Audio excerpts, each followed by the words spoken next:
días.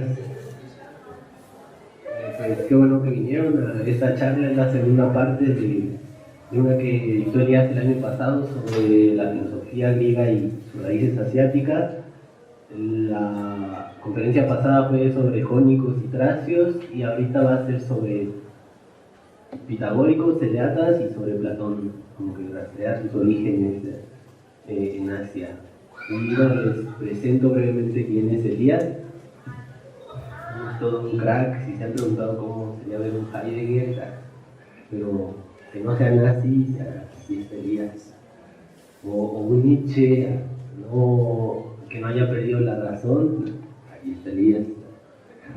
Bueno, él es un erudito autodidacta desde 1992 hasta 2003, gracias al auspicio del filósofo anarquista y estudioso de la antigüedad Ángel Capelletti. Ocupó la cátedra de Estudios Orientales en el Departamento de Filosofía de la Universidad de los Andes, en Mérida, Venezuela, misma universidad de la que se jubiló como profesor en el año 2015. Asimismo, es un instructor certificado en el entrenamiento del Santi Mahasanga, guiado por el maestro de Dzogchen, Chogyam Namkhai Norbu. Desde fines de 1977 hasta diciembre de 1982, pasó la mayor parte de su tiempo en retiro en los altos Himalayas, practicando el Dzogchen Upadesha, el sendero supremo del budismo tibetano. Después de regresar a Venezuela en 1983, Elías invitó a Chogyam Namkhai Norbu para que dictase enseñanzas, mismo que aceptó la invitación y visitó Venezuela en 1986, estableciendo la comunidad Dzogchen en el país. Elías ha sido un estudioso y escritor extremadamente productivo. Sus trabajos publicados abarcan áreas que incluyen el budismo tibetano, la ontología, la estética, la filosofía de la historia, la psicología, la sociología, filosofía política, axiología y hasta poesía. Algunos de sus libros y artículos filosóficos que he consultado y que considero más sobresalientes son los siguientes: Campos Crematorios, el cual es una compilación de poemas escritos durante su retiro en los Himalayas; Individuo, Sociedad, Ecosistema, ensayos sobre filosofía, política y mística, The Beyond Mind Papers, Estética Primordial y Arte Visionario, un enfoque cíclico evolutivo comparado, Budismo y Dzogchen, Chamanismo y Dzogchen, que está en revisión, y como artículos, Heráclito y el Oriente, El sentido de la letra y en Heráclito versus el parágrafo 44b de Simon Tsai, Fenomenología metaexistencial de los estados de conciencia, y un libro que todavía está en preparación y que probablemente sea la síntesis de la ponencia del año pasado y esta, que se va a llamar Los filósofos presocráticos y el Oriente. Bueno, pues gracias que vinieron otra vez y los dejo con ellos. Bueno, buenas tardes.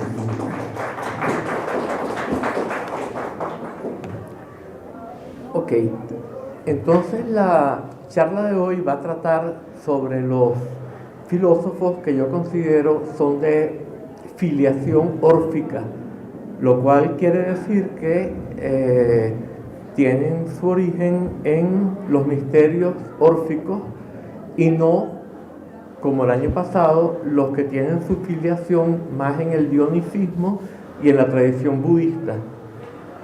Y en particular, estos filósofos serían Pitágoras y los pitagóricos, Parménides y los eleatas, Platón y los neoplatónicos.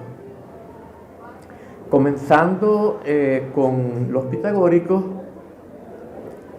ellos parecían seguir bastante al pie de la letra la tradición órfica.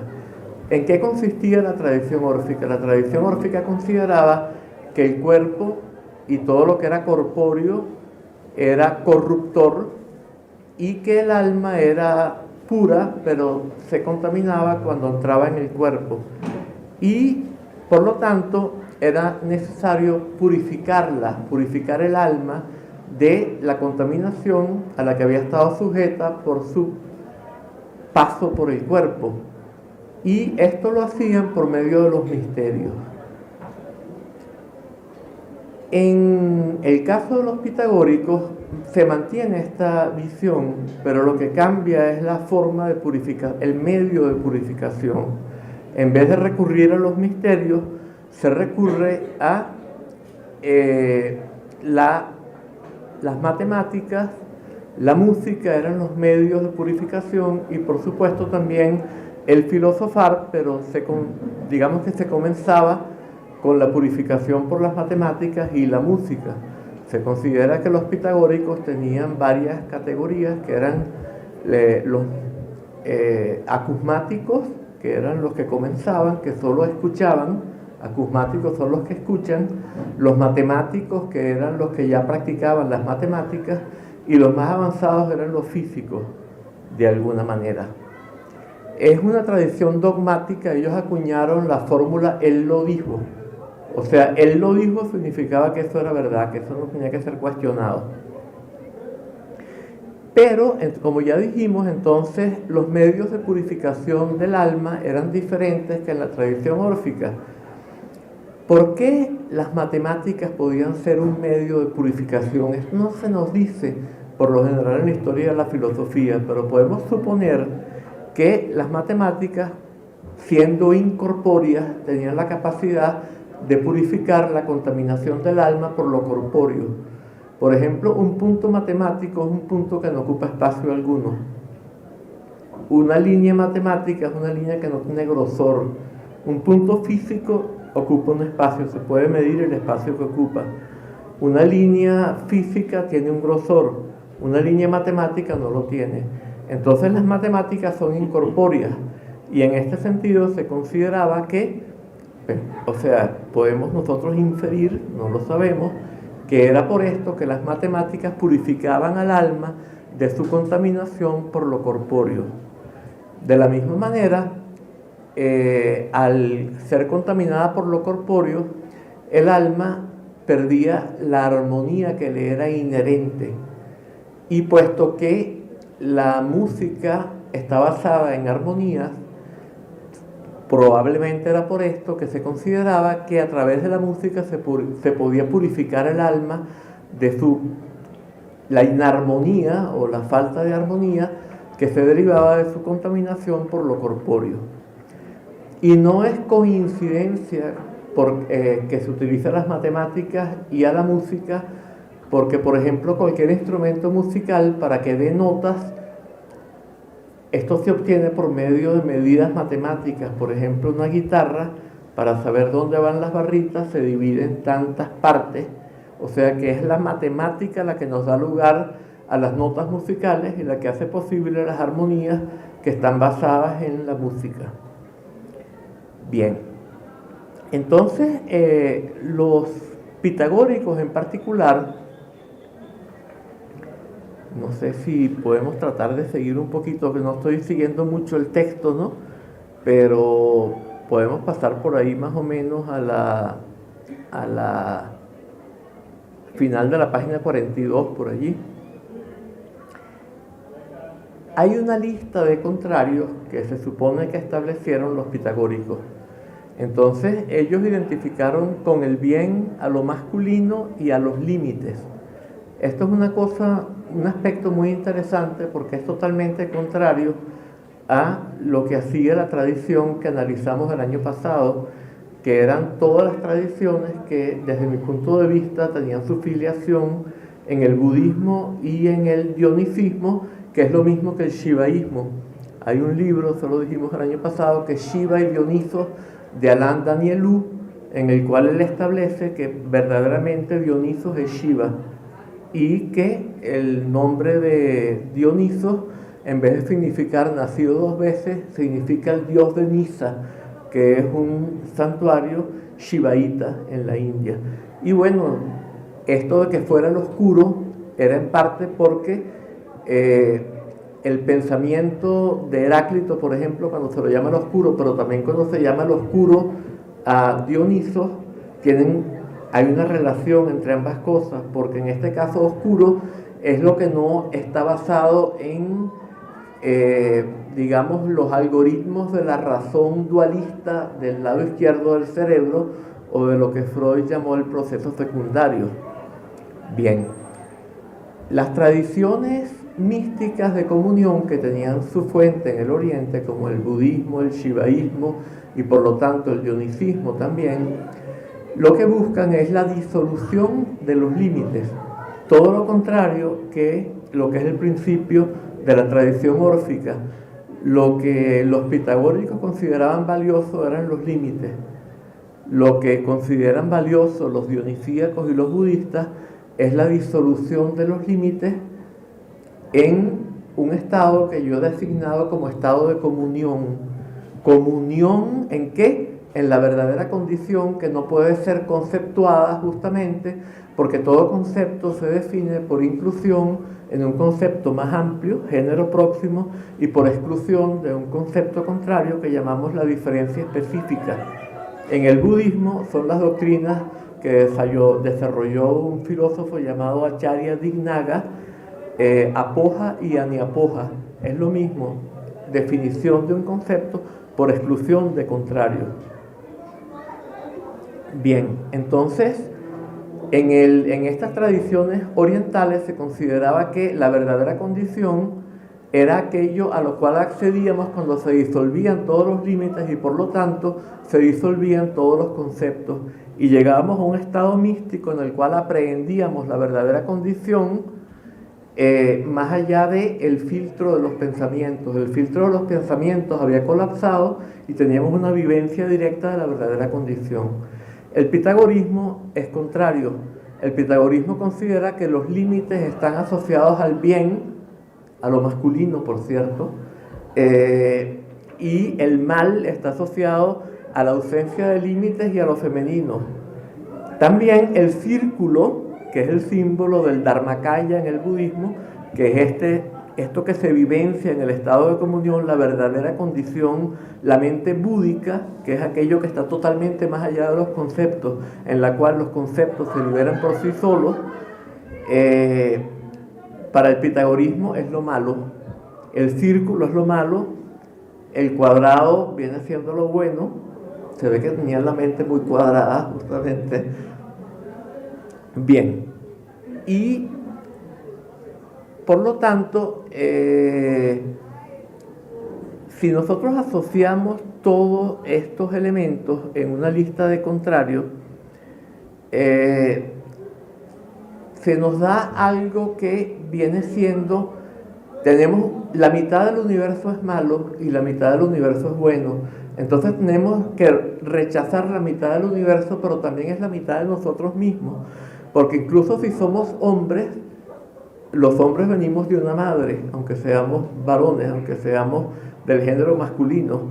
Y también dentro de nosotros tenemos hormonas masculinas y tenemos hormonas femeninas.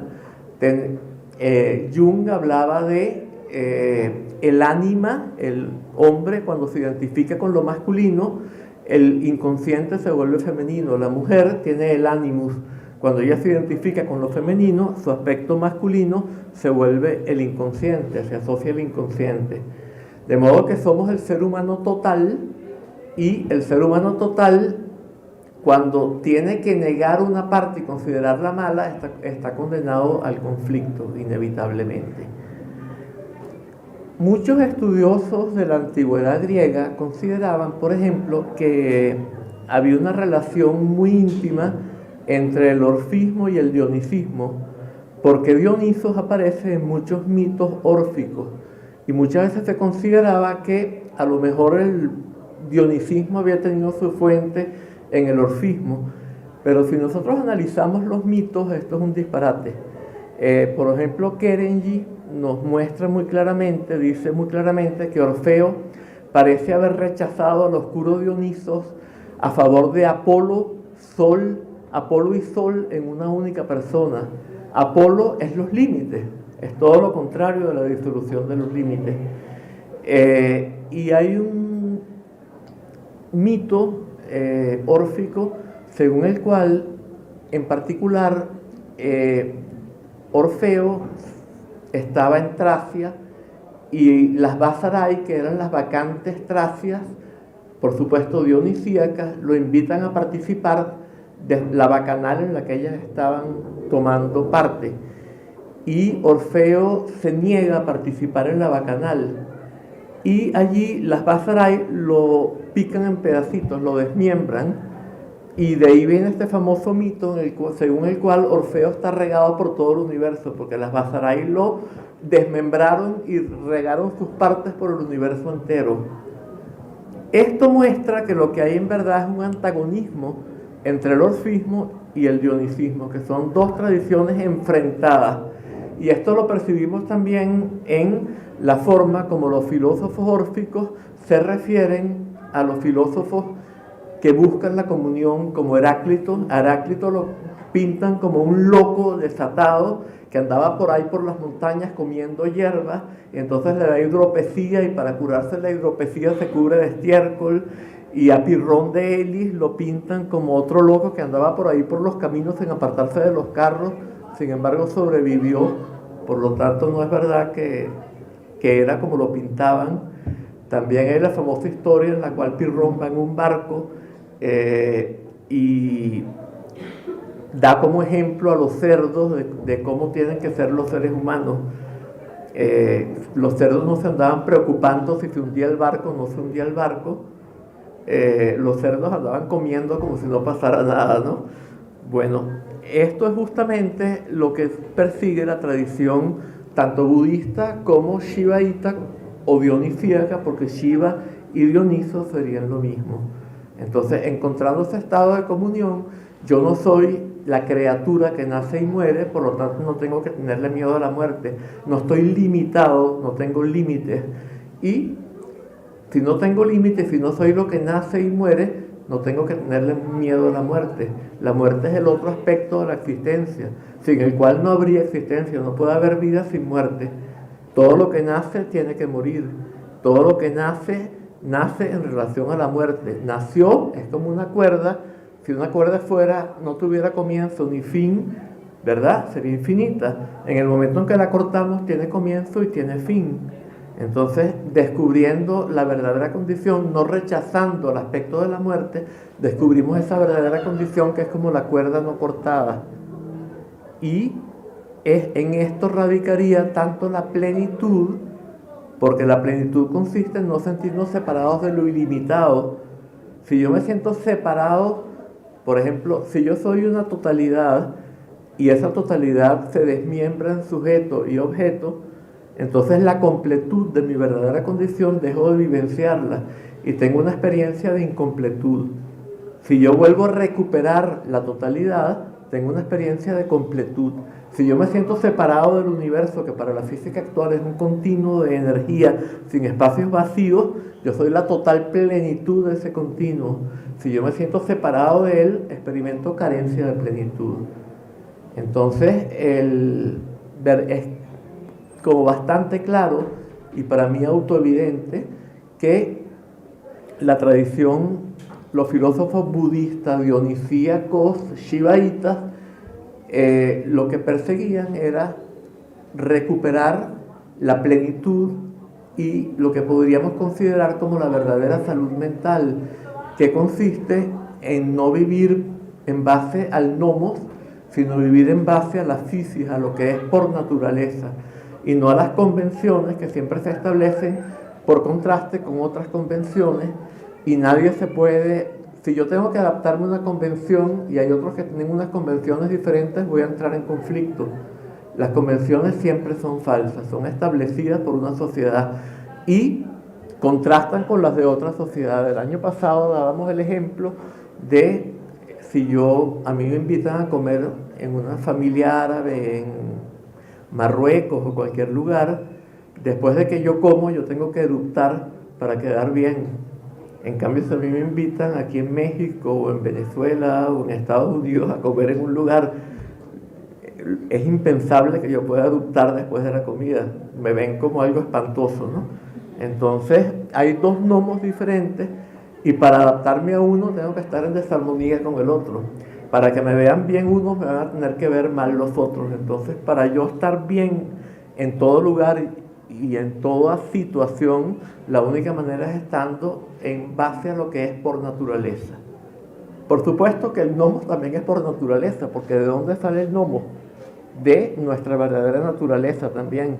Pero cuando vivimos en base al nomos y todo depende de que nuestro sentirnos bien, etcétera, depende de que estemos adaptados a un nomos particular, aunque seguimos siendo por physis, estamos negando un gran parte de lo que es por naturaleza para poder estar adaptados a ese nomos y entonces entramos en contradicción. Bien. Heráclito, por ejemplo, descargó las más fieras críticas, esto está en la página 44 si quieres ponerla, las más fieras críticas hacia Pitágoras, de vuelta porque ya sabemos que al mismo Heráclito lo habían desacreditado los de la tradición contraria. Y él dice: Pitágoras, hijo de Mnesarco, llevó las investigaciones más lejos que los demás hombres, y eligiendo entre esos escritos por él estudiados, reivindicó como sabiduría personal suya lo que no era más que vasta erudición, polimatía y arte de maldad. Nosotros, Pitágoras, por ejemplo, el pitagorismo toma la visión cíclica de la evolución humana y de la historia, que no es propia de los órficos, esa es propia de las tradiciones antiguas, pero pareciera como si los órficos hubieran saqueado las tradiciones antiguas y en particular Pitágoras, y se hubieran apropiado mucho de lo que pertenecía a las tradiciones antiguas y lo hubieran adaptado a su visión, que era totalmente contraria a lo de esas tradiciones originales. Acá hay muchas cosas sobre lo que se le atribuye a Pitágoras, ¿verdad? Se le atribuye que viajó, de Orfeo se dice que Orfeo viaja a Egipto, y lo mismo se dice de Pitágoras, y se le atribuyen muchísimos otros viajes, ¿no? Vamos a leer lo que dice Ángel Capelletti en cuanto a los numerosos viajes a Oriente que le atribuyen diversos autores antiguos a Pitágoras. Es claro que hay en ello mucho de legendario. No parece inverosímil suponer que haya podido llegar a Fenicia y a Caldea. Más difícil resulta imaginar que haya estado también en Persia. En todo caso, para no tener que leer todo esto, él termina diciendo que lo que sí parece ser cierto es que él estuvo en Egipto, y justamente a Orfeo se le atribuye que fue a Egipto. Es un mito órfico que está totalmente generalizado, ¿no? Lo demás es muy dudoso, ¿no? En particular, Gleditsch tiene un libro que se llama Pitágoras und die alten Chinesen, o sea, Pitágoras y los antiguos chinos, en el cual él trata de establecer que el pitagorismo se deriva de la filosofía de los antiguos chinos, y esto además de que es un disparate porque no tiene nada que ver la filosofía de Pitágoras o la mitología de Pitágoras con la de los antiguos chinos, en particular con la del taoísmo, que es la forma más antigua del pensamiento chino, es totalmente contraria. Más bien, el taoísmo es acorde, en todo caso, a la tradición de los otros filósofos, de los budistas, dionisíacos, shivaitas, no a la de los órficos, que establecen este dualismo entre alma y cuerpo, y entre bueno y malo, y contaminado y puro, etcétera, ¿no? De lo que se trata es de recuperar el Tao, que es la totalidad, no de negar una parte del Tao para adherirnos a la otra, como sucede en la tradición órfica. Bien.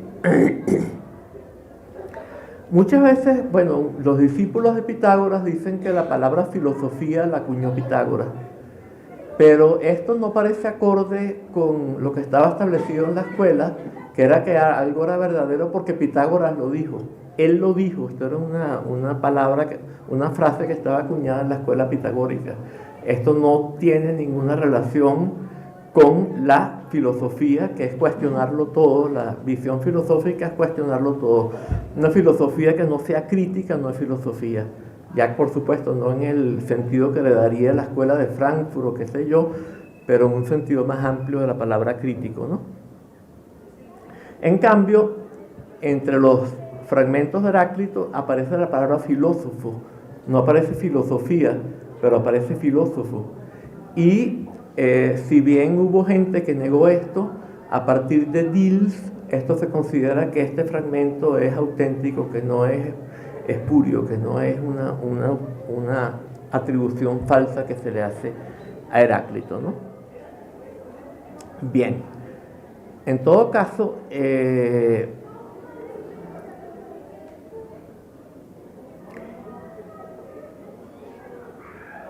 hay un libro, bueno, hay muchos estudios, por ejemplo está María Gimbutas, es una antropóloga que hizo muchos estudios sobre los indoeuropeos y los semitas en relación a los pueblos más antiguos.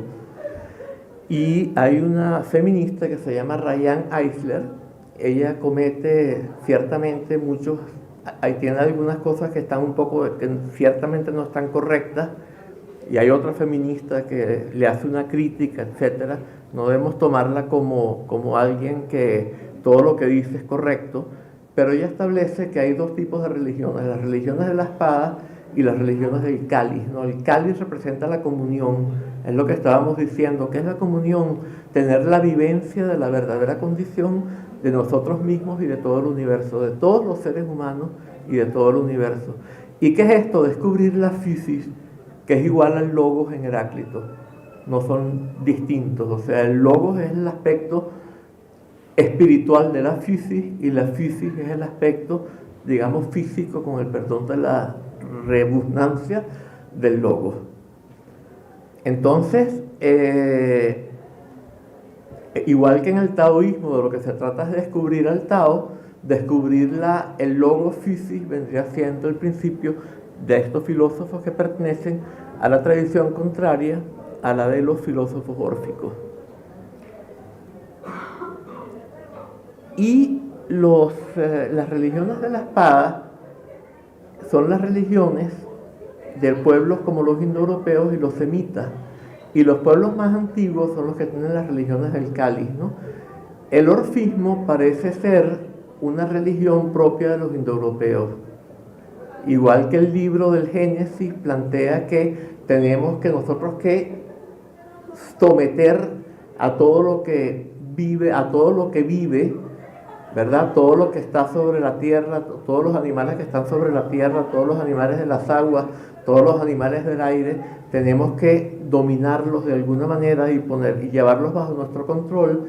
De la misma manera, el orfismo plantea que lo que es corpóreo es contaminante, y el proyecto tecnológico parece ser que los que comienzan a desarrollar la tecnología son precisamente los pitagóricos, que son órficos.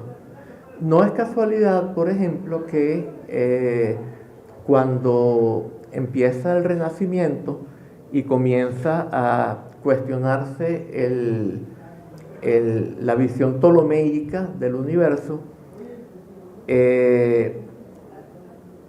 en particular Kepler él se da cuenta de que para calcular de alguna manera las relaciones en el sistema solar, encuentra esas relaciones en Pitágoras, pero todavía no estaban perfectas. Y verdaderamente solamente cuando recurre a los sólidos platónicos, creo que es en un sueño que tiene esta visión, cuando recurre a las proporciones de los sólidos platónicos, es cuando logra calcular de una manera bastante aproximada las relaciones entre los planetas.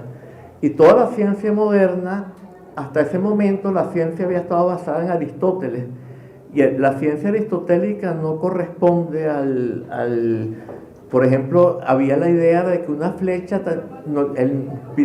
Aristóteles no reconoce el principio de la inercia y plantea que una flecha, para que continúe, tiene que tener una fuerza que siempre la está empujando. Es solamente cuando se vuelve a Platón y cuando se vuelve a los pitagóricos que la ciencia vuelve a comenzar a desarrollarse. Y esto, según lo que nos han enseñado nosotros, es bueno, ¿verdad? Porque se nos ha enseñado una visión evolucionista según la cual todo va mejorando. Pero, ¿cuál era la tradición, la visión de la evolución humana y de la historia humana que tenían las tradiciones más antiguas? Era una visión degenerativa. Y justamente, ¿qué es lo que ha hecho la ciencia con el proyecto de dominio de la naturaleza? llevarnos al borde de la autodestrucción. O sea, hemos creado una crisis ecológica que, si seguimos como todo va hasta ahora, si no recuperamos justamente el estado de comunión y la sabiduría sistémica que se deriva de la recuperación del estado de comunión, vamos a terminar de autodestruirnos. ¿Cómo? Por una hipertrofia del hemisferio izquierdo del cerebro, por una hipertrofia de lo que Freud, en el proyecto de una psicología para neurólogos de 1895, designó como proceso secundario, ¿no? Que es el que está basado en lo digital. Tiene negativos, dice Freud, va por saltos, ¿no? Como los dedos, digitus digiti, 1, 2, 3, 4, no como una rampa que va incrementándose de manera gradual, sino que incrementa por saltos. Tiene negativos, o sea, niega algo. El énfasis está en no la estructura de las relaciones, sino en quién es quién en ellas, y es literal, mientras que el proceso primario, que es el que está asociado al hemisferio derecho, es metafórico, era la palabra que buscaba. Bien. Entonces, en la página 47 vamos a ver la lista de contrarios de los pitagóricos, ahí la tienen. Por un lado tenemos lo limitado como contrario de lo limitado, lo impar como contrario de lo par, la unidad como contrario de la pluralidad, la derecha como contrario de la izquierda, lo masculino de lo femenino, la quietud del movimiento, la recta de la curva, la luz de la oscuridad, el bien del mal, el cuadrado del rectángulo. Y la idea pitagórica es que el bien está en todo un lado de la lista de contrarios, y de alguna manera tenemos que contraponernos a la otra, que es el aspecto negativo, y si no vencemos el aspecto negativo, de alguna manera todo va a marchar mal. En cambio, la visión de los dionisíacos y la visión del taoísmo y la visión del shivaísmo y la visión del budismo más bien es recuperar la coincidencia de los opuestos, lo que llamaríamos la coincidencia oppositorum, ¿verdad? Siguiendo al cardenal de Cusa, el cusano.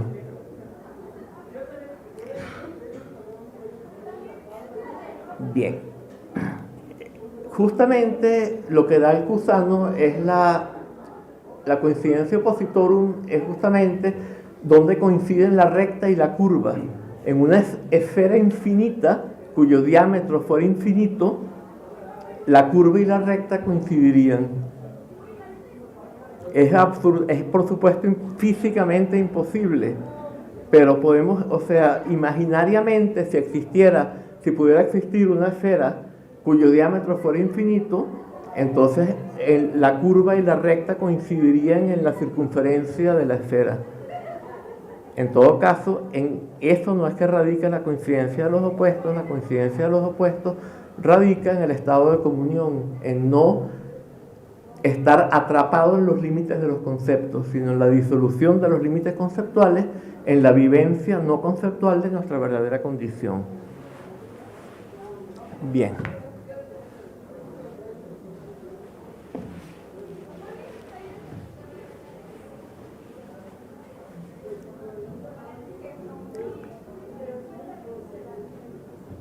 Bueno, se nos pasa el tiempo de los pitagóricos, entonces sería bueno que mencionáramos solamente al final, ahí en la página 49 hay un párrafo que menciona Capelletti, que es el aspecto político, y social y económico de los pitagóricos, ¿no?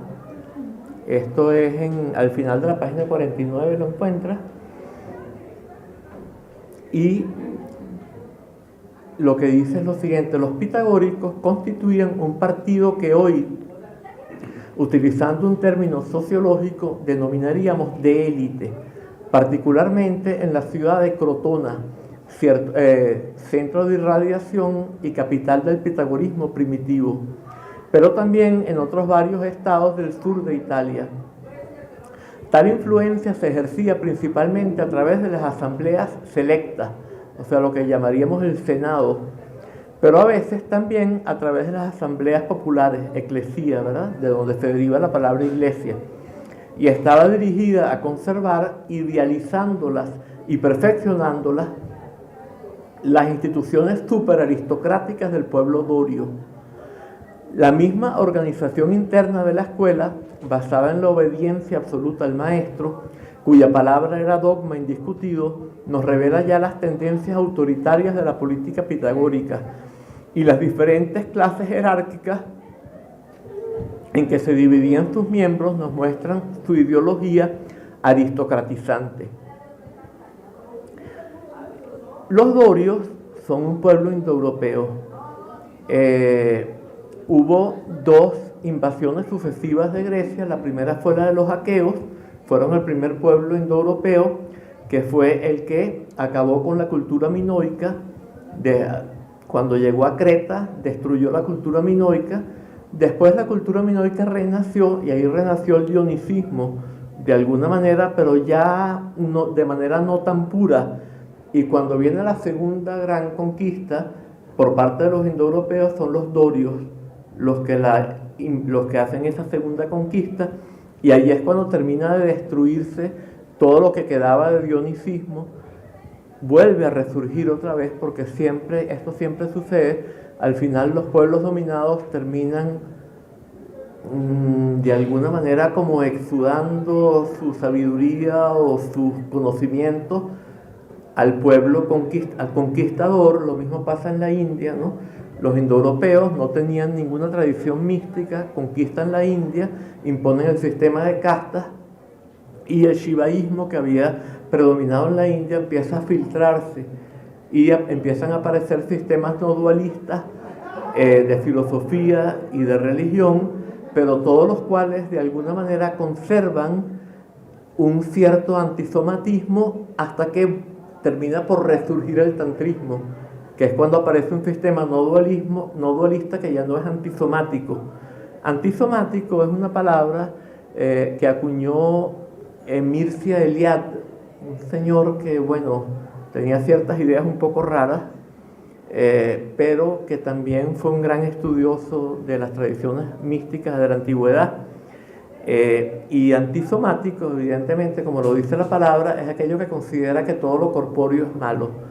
O sea, el sistema de los pitagóricos y el sistema de los órficos es antisomático. Y en general todos los sistemas de los indoeuropeos son antisomáticos. Tiene mucho que ver con, una vez que un pueblo conquista a otro, tiene que ser antisomático. ¿Por qué? Porque por una parte los conquistadores violaron a las mujeres, entonces surge la idea, o sea, empieza a surgir la sensación de que la sexualidad es mala, de que el impulso erótico es malo. ¿Por qué? Porque el impulso erótico se transforma en sadomasoquista. Hay una violación de todas las mujeres conquistadas. Hay una transformación, una transmutación del impulso erótico que primero servía para llegar al estado de comunión y para la propagación de la especie, y ahora se transforma en algo negativo y por lo tanto se vuelve algo malo de alguna manera, ¿no? Se contamina de sadomasoquismo, por así decir. Bien, entonces volvamos a los filósofos que nos interesan. La segunda gran tradición órfica serían Parménides y los Eliatas. Entonces, ¿en qué nos basamos nosotros para decir que Parménides y los Eliatas son órficos? No es tan evidente como en el caso del pitagorismo. En el caso del pitagorismo está clarísimo que todo lo que plantean los órficos lo recuperan los pitagóricos, y la única diferencia que establecen es el método de purificación. Todo lo demás es absorbido directamente de los órficos, ¿no? Sin embargo, Diógenes Laercio nos dice que Parménides fue discípulo del filósofo pitagórico Ameinias. Hoy en día la mayor parte de los estudiosos niegan esta afirmación, pero Platón en el Sofista, ahí tenemos el parágrafo 242 C y D, afirmó que Parménides fue discípulo de Jenofonte, y Jenofonte en el fragmento 7 narra un episodio de la vida de Pitágoras, y junto con Pitágoras fue vilipendiado en el fragmento Dioscrans 40 de Heráclito. Entonces pareciera que todo esto pertenece a una única tradición. John Burnett, por su parte, se refirió a la cosmogonía de Parménides como un boceto de cosmología pitagórica. Por su parte, el famoso estudioso de la filosofía antigua, Émile Breillet, señala que la cosmogonía de Parménides era diferente a la de los jónicos, pues incorporaba mitos teogónicos como los descritos por Hesíodo, también vilipendiado por Heráclito en el fragmento de K40, y los sostenidos por los órficos, porque consideraba al amor como el primer dios. Esto lo dice Platón en el Simposio, y especialmente porque en vez de considerar al argeo principio como una única sustancia primordial de toda la realidad, afirmaba que el mismo era un par de opuestos, día y noche o luz y oscuridad. En base a todo esto concluye que todo esto se refería a la fantasía hesiódica, también denunciada por Heráclito, y no al pensamiento jónico. Y lo que es más significativo, subrayó el hecho que postular un par de opuestos como el arjé es propio del dualismo pitagórico.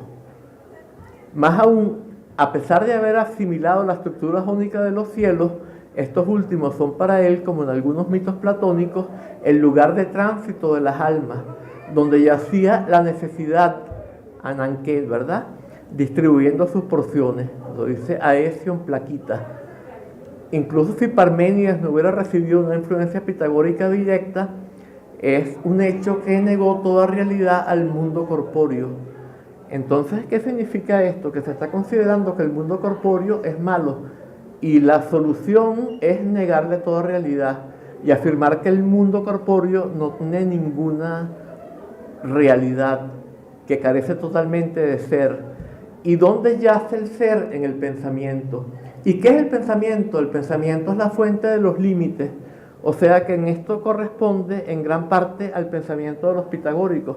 Está valorizando los límites que yacen en el pensamiento y está negándole todo valor a todo lo que es corpóreo, pero por una estrategia totalmente diferente de las de los pitagóricos antiguos, que es la de negarle toda realidad, y no de decir simplemente que son contaminantes y que hay que purificarse después, sino más bien afirmar que el mundo corpóreo carece de toda realidad y que lo único que es verdadero y lo único que tiene ser es el pensamiento.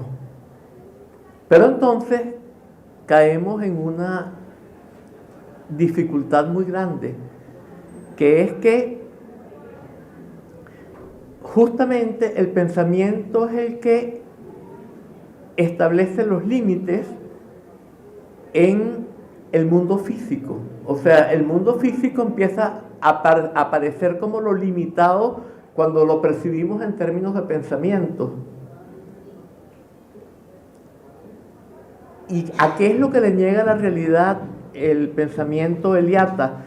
Justamente a el mundo físico, a la materia, podríamos decir, al mundo físico completo. Pero el mundo físico es una combinación, para Platón, por ejemplo, como vamos a ver más adelante, de los límites que establecen los eidos, pero en este caso sería el pensamiento, sobre la realidad corpórea.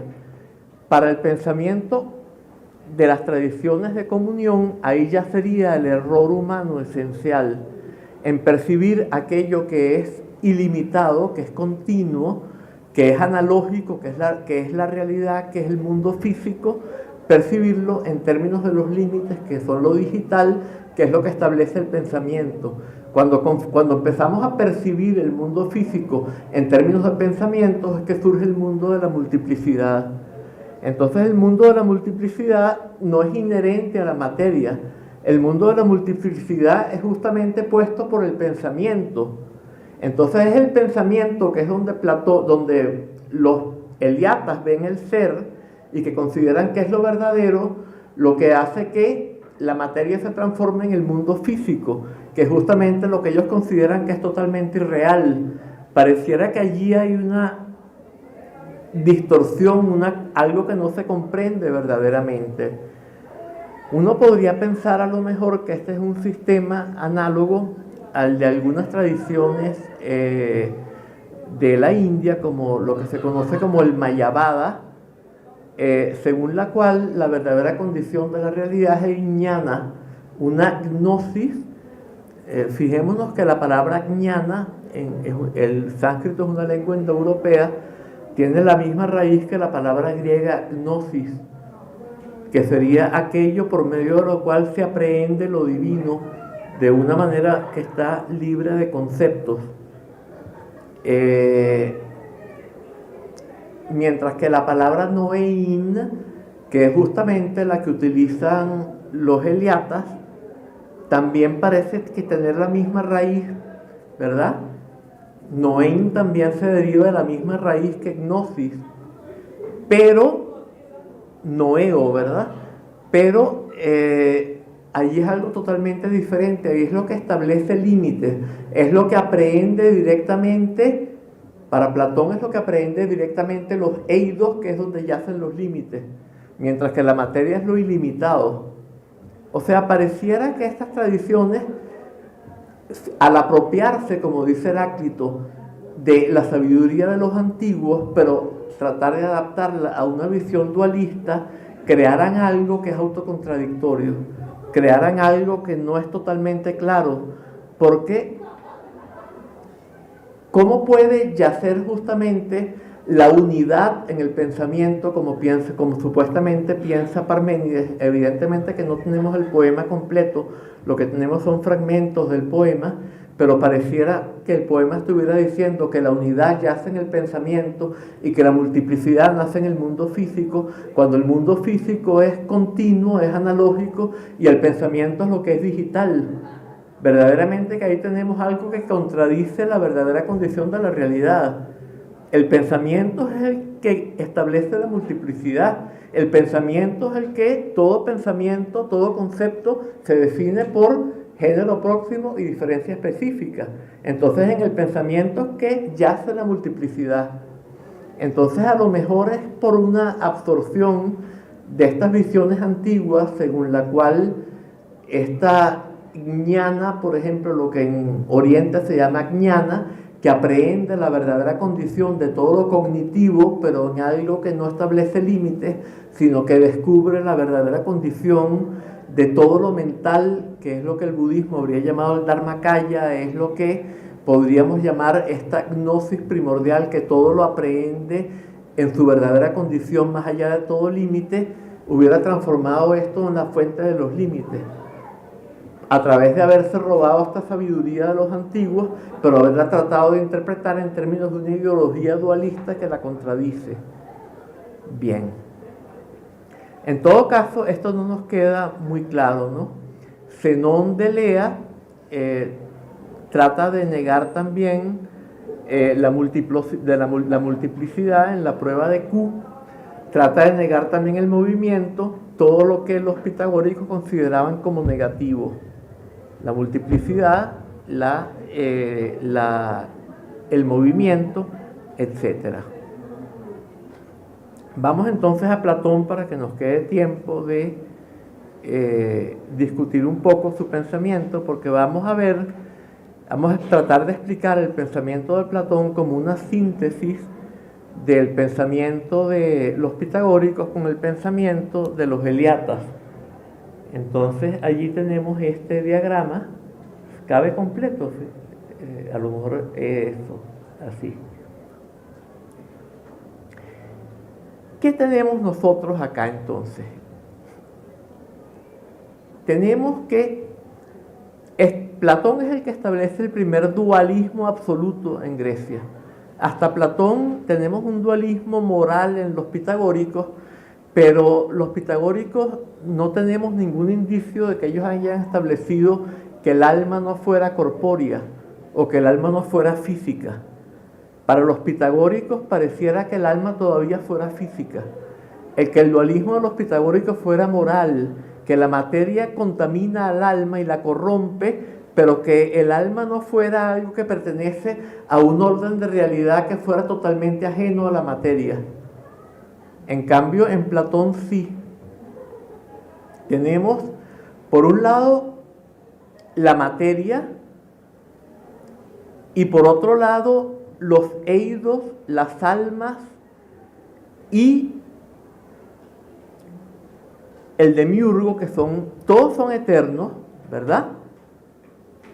Pero la materia es el no ser, la no verdad, la no belleza y el no bien, nos faltó ahí en el diagrama, mientras que en los seidos yace, también son eternos, pero en ellos yacen el ser, la verdad, el bien y la belleza. Por un lado, ¿verdad?, están los seidos en los cuales yace todo esto, el ser, la verdad, el bien y la belleza, y por el otro tenemos la materia, que es igualmente eterna, pero que es el total no ser, la no verdad y la no belleza.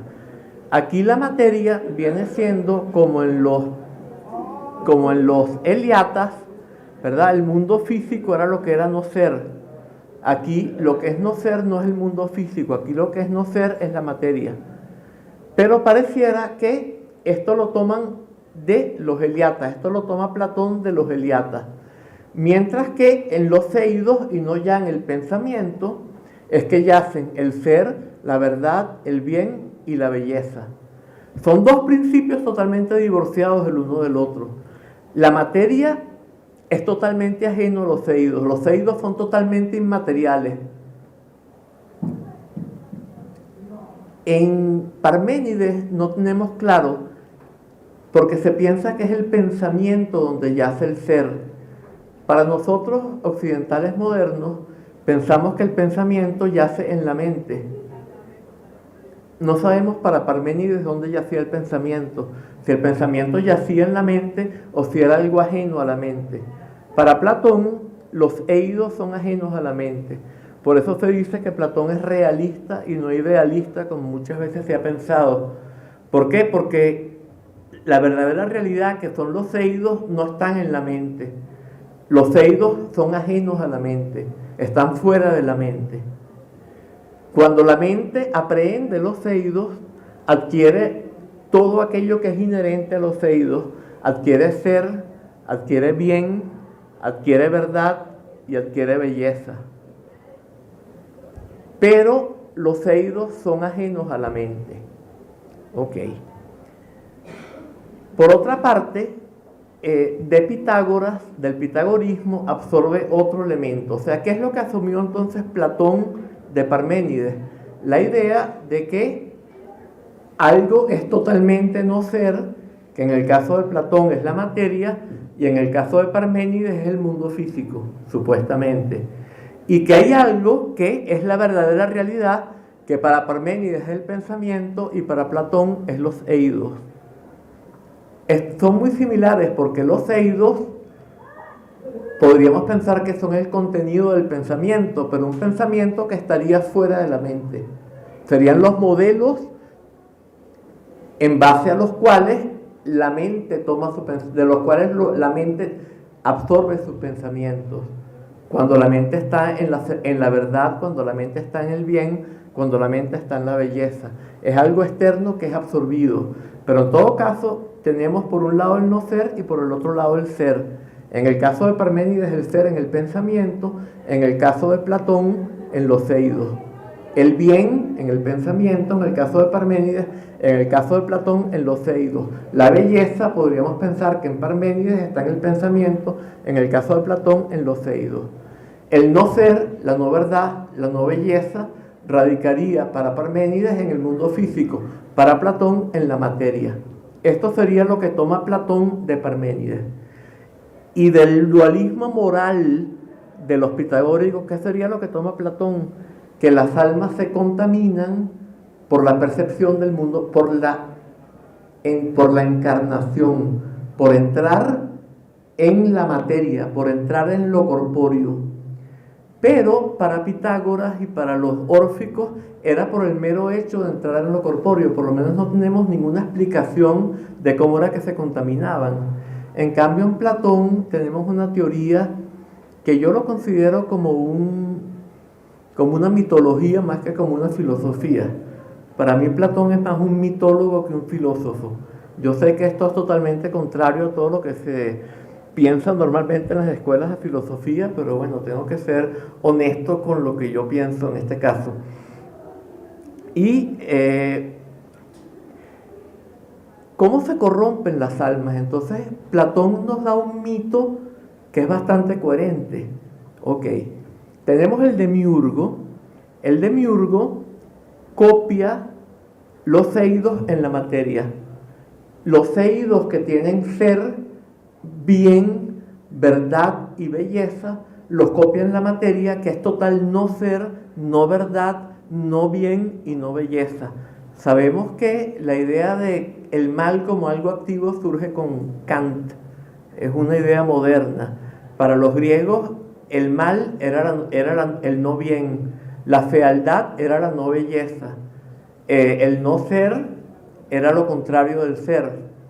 Entonces, todo esto yace en la materia. El demiurgo copia las formas en la materia y produce una realidad que es el mundo físico, que está a mitad de camino entre el no ser y el ser. ¿Por qué? Porque participa de la materia, pero participa de los eidos. Hay dos, en los diálogos de Platón, hay dos formas de explicar que son un poco diferentes. En una de ellas nos habla de la imitación, ¿verdad? El mundo físico imita las formas. El demiurgo reproduce las formas, entonces todos los entes del mundo físico imitan a las formas. Según la otra explicación, participa de los eidos. No solo las imita, sino que participa de ellos. Pero en todo caso, el mundo físico está a mitad de camino entre los eidos, que son el ser absoluto, el bien absoluto, la verdad absoluta, la belleza absoluta, y la materia, que es el no ser absoluto, el no bien absoluto, la no verdad absoluta y la no belleza absoluta. El mundo físico tiene mitad y mitad, o sea, tiene un poco de esto por un poco de aquello. Entonces, ¿cómo se corrompen las almas? Las almas se corrompen cuando perciben, entran en un cuerpo y empiezan a percibir el mundo físico. Entonces, suponiendo que las almas, como Platón acepta la teoría de la metempsicosis, que viene también de los pitagóricos y de los órficos en última instancia, entonces aquellas almas que fueron filósofos conocieron los eidos, los contemplaron directamente, y en esta medida, como es por el conocer que yo llego a ser, según Platón, es conociendo el ser de los eidos que yo llego a ser verdaderamente, y es conociendo la verdad de los eidos que yo llego a ser verdadero, y es conociendo el bien de los eidos que yo llego a ser bueno, y es conociendo la belleza de los eidos que yo llego a ser bello. ¿En qué sentido? En el sentido de la belleza espiritual, que es el que le importa a Platón, no el sentido de que uno sea físicamente hermoso o feo, sino en el sentido espiritual, ¿verdad?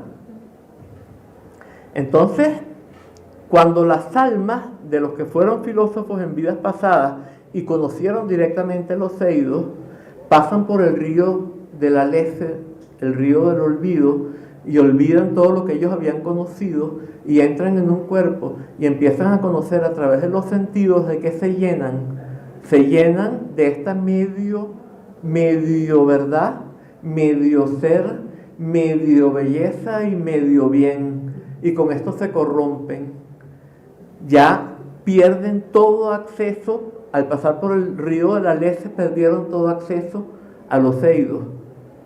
Y entonces, cuando nacen en este cuerpo y empiezan a conocer esta semi-realidad del semi-bien, del semi-mal, por así decir, sabemos que no tenían la idea del mal, pero del no bien, del semi-ser, el semi-no ser, la semi-belleza, la semi-fealdad, que es la no belleza, etc. Entonces se corrompen a través de esto. Pero tenemos también las almas de los que en vidas pasadas nunca llegaron a ser filósofos y nunca contemplaron los eidos. Y a estas les pasa exactamente lo mismo. La diferencia es que no pueden tener reminiscencia. Ahí está el problema. No pueden tener anamnesis. Entonces no pueden llegar al conocimiento de los eidos. No pueden recordarlo. Además hay una paradoja.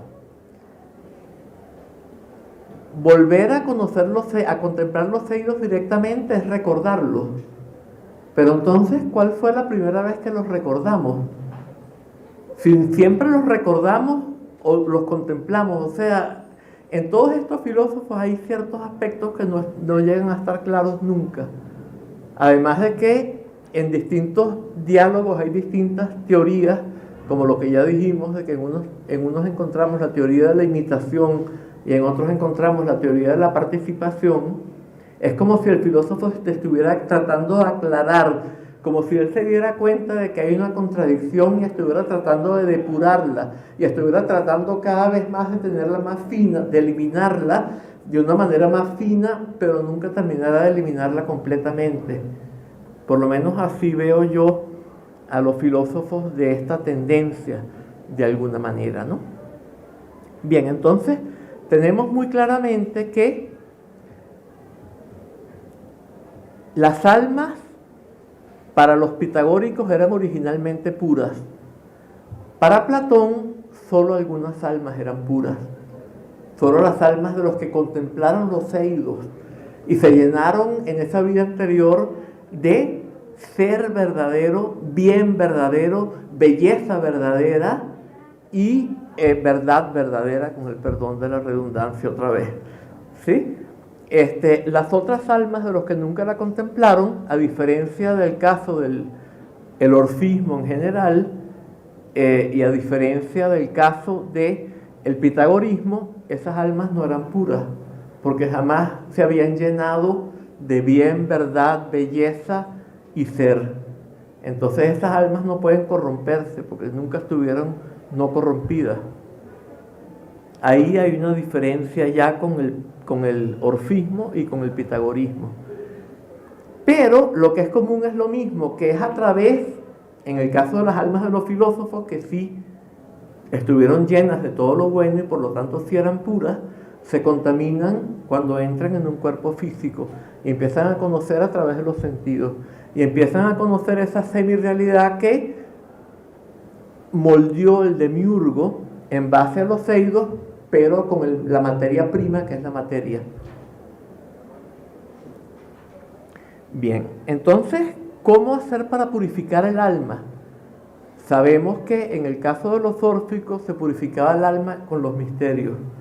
En el caso de los pitagóricos se purificaba el alma con las matemáticas y la música. También en la República de Platón, a los niños se los pone a contemplar las matemáticas y la música. Pero no basta con esto. Hay que llegar a contemplar los eidos.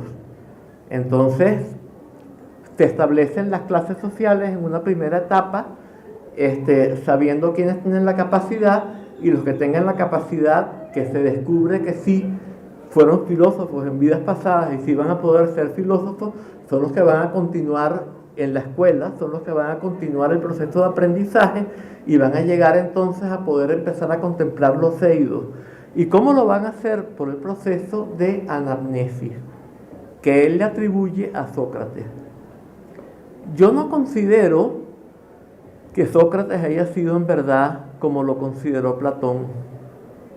Yo pienso que es mucho más probable que Sócrates haya sido como el Sócrates de los cínicos. O sea, sabemos que Sócrates fue uno de los dos maestros de el abuelo de los cínicos, por así decir, y es un héroe para los cínicos, y es un héroe que lo plantean ellos como el ideal de los cínicos, que es el ideal del perro, o sea, del que se pone en lo más bajo en la sociedad, que no discrimina, que por igual come lo malo y lo bueno, que está totalmente más allá del nomos y que se equipara con lo más bajo de la sociedad, y por lo tanto es un redentor para las clases más desposeídas y las clases más bajas, porque siempre se pone por debajo de lo más bajo. A mí me da la impresión de que Sócrates fuera más como el de los cínicos, porque sería más lógico que lo condenen a beber la cicuta por ser como el Sócrates de los cínicos que por ser como el Sócrates de Platón. que si bien el Sócrates de Platón también habría molestado a mucha gente a través de aplicarles la ironía, y eso podría justificar, pero corruptor de la juventud, no pareces. El Sócrates de Platón no es un enemigo del nomos, en cambio el Sócrates de los cínicos sí es un enemigo del nomos, ¿no? Es alguien que nos está diciendo que tenemos que vivir por la fisis y que tenemos que liberarnos del nomos y que tenemos que ladrarle al nomos, y un Sócrates que le ladra al nomos parece mucho más merecedor del suplicio o del castigo al cual se lo somete cuando se lo obliga a beber de la cicuta, ¿verdad?, que lo que sería el Sócrates de Platón. Pero bueno, en todo caso, yo creo más bien que este método es el método de Platón y no el método de Sócrates. ¿Qué sería la ironía? ¿Qué sería la ironía? Mostrarle al alma que no conoce. O sea, mostrarle al alma mostrarle a los seres humanos que no conocen lo que creen conocer. Destruirles el falso conocimiento.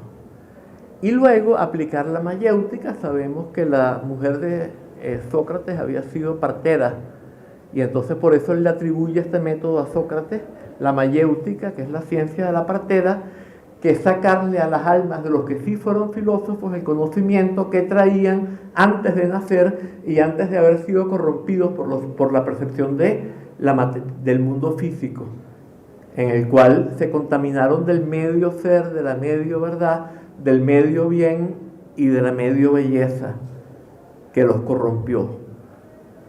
La idea es la misma que en los pitagóricos, es la misma que en los órficos, es purificar el alma, pero purificarla a través del conocimiento.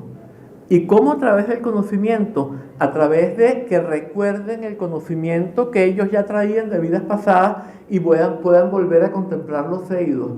Pero parece que hubiera una regresión infinita, porque si siempre tenemos que recordar cuándo fue que conocimos los seídos por vez primera. Siempre tiene que haber habido una vida anterior en la cual los contemplamos para poder tener la reminiscencia de ellos. Es una regresión infinita. Allí se nos muestra claramente que la ideología platónica es una mitología que en cuanto conocimiento racional no es muy racional, que digamos, ¿verdad? Ok. Y en todo caso, Platón entonces prohíbe al artista de su república. El artista, el músico sí, porque el músico de alguna manera tiene acceso a armonías que pueden ayudar a purificar el alma, pero a los artistas plásticos los excluye de su república. ¿Por qué? Bueno, muy evidentemente, si vemos el diagrama allí, el demiurgo contempla el ser, la verdad, el bien y la belleza de los seídos y los reproduce en el mundo físico, produciendo un mundo físico que en cuanto participa de la materia, que es no ser, no verdad, no belleza y no bien, está contaminado. O sea, contamina al alma que lo conoce. Entonces, claro, si el artista toma como modelo ese medio ser, esa medio verdad y esa medio belleza,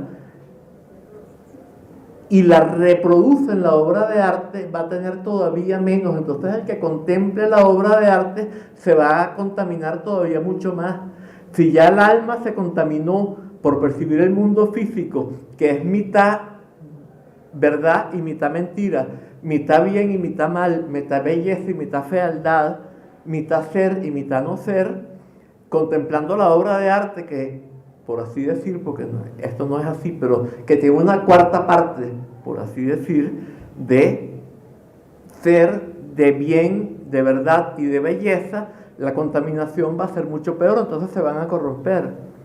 Y esto sería lo que explicaría también por qué entonces los mitólogos como Homero y Hesíodo representan a los dioses como teniendo todas las pasiones humanas, de modo que si los seres humanos tratan de imitarlos a los dioses, que se supone que los dioses deben ser el modelo que imiten los humanos, entonces en vez de hacerse buenos y bellos, se van a hacer corruptos y malos, porque los dioses lo que hacen son cosas terribles, los dioses en la mitología.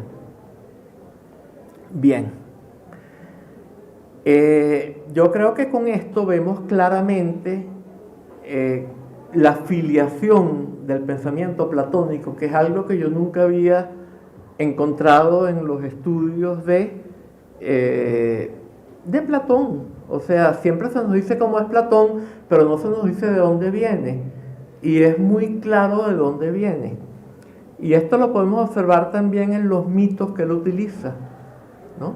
Hasta qué punto utiliza mitos órficos. Entonces,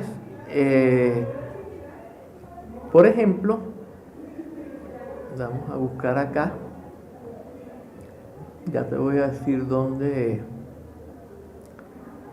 Bueno, quería mencionar un pequeño detalle, ¿no? Otra de las cosas raras de Platón es que nosotros tenemos que llegar por el pensamiento dialéctico que se basa en la noesis, tenemos que llegar a la aprehensión directa de los eidos, que es la aprehensión directa de la verdad absoluta.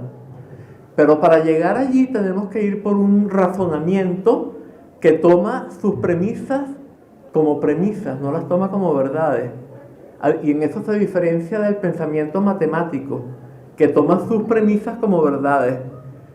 Pero entonces, tomando sus premisas como algo hipotético y no como verdades, va a poder llegar finalmente a la contemplación directa del eidos, que es la verdad absoluta. Pero eso también es noesis, el noein también es noesis, que es también los pasos que va teniendo el pensamiento dialéctico para llegar a ello. Entonces es a través de tomar sus premisas como meras premisas y no como verdades, que finalmente va a llegar a la verdad. O sea, esto es otro elemento que tampoco entendemos claramente. Ahí también tenemos un elemento de confusión.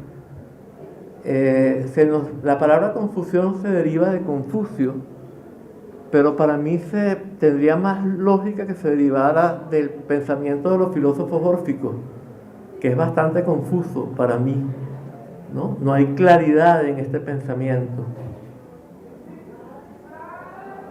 Bueno, vamos a hablar un poquito de los mitos que utiliza Platón, porque sé que hay gente que está estudiando aquí sobre todo en los más jóvenes, están estudiando a los órficos y están estudiando los mitos, ¿no?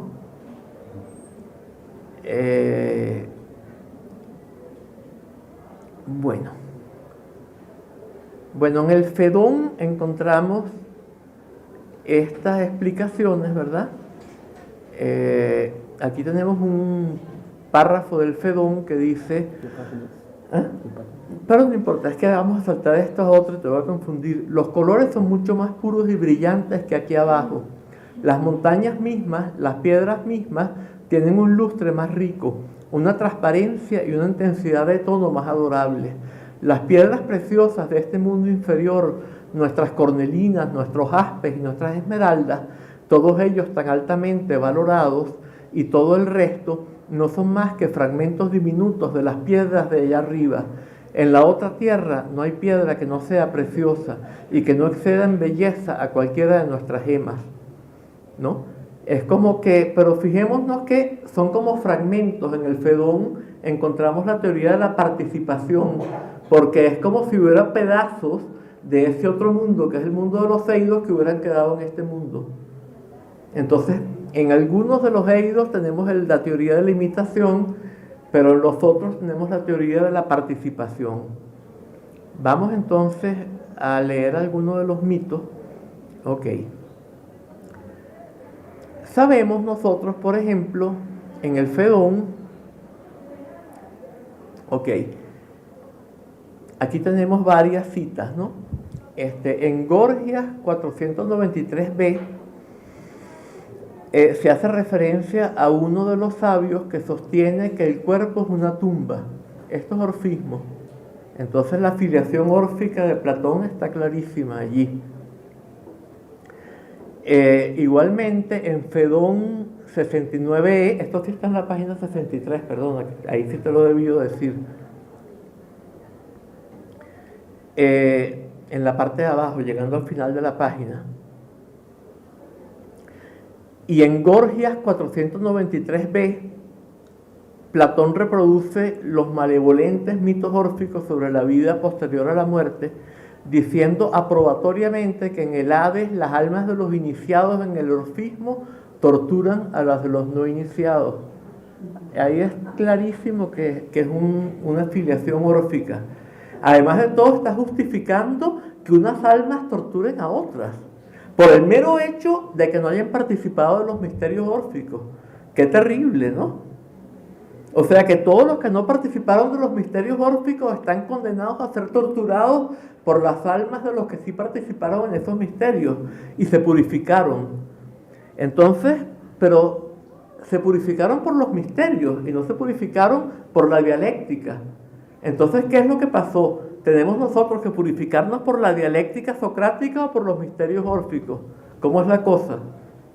O sea, otra vez tenemos algo que no está claro. Ahí tenemos una mezcolanza de cosas que no nos queda nada claro.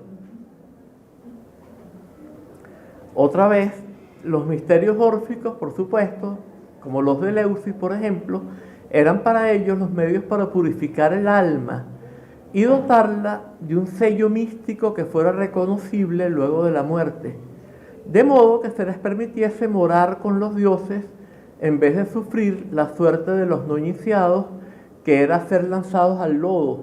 Y esto lo establece Platón como una verdad en el Fedón 69e, otra vez, los mitos órficos, que él contradice cuando establece toda la cuestión de la dialéctica. Es tan extraño, ¿no? Ok. Y otra vez nos dice acá, allí, al ser lanzados al lodo, los iniciados los forzarían a llevar eternamente coladores con agua por medio de otros coladores.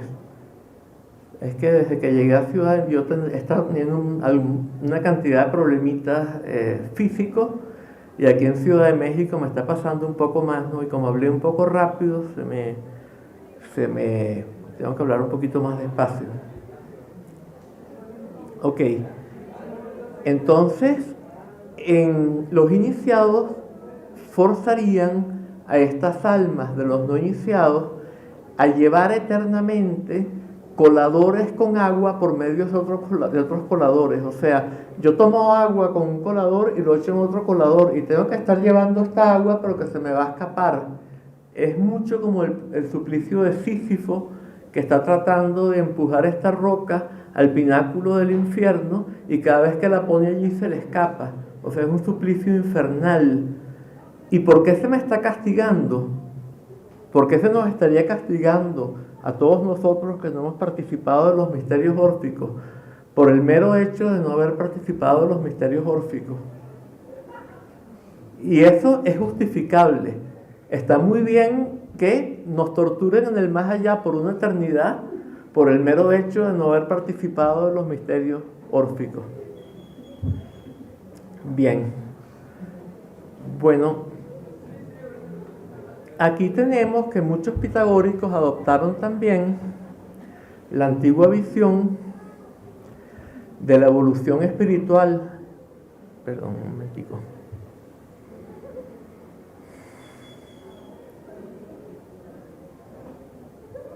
De la evolución espiritual y social humana como un proceso de degeneración progresiva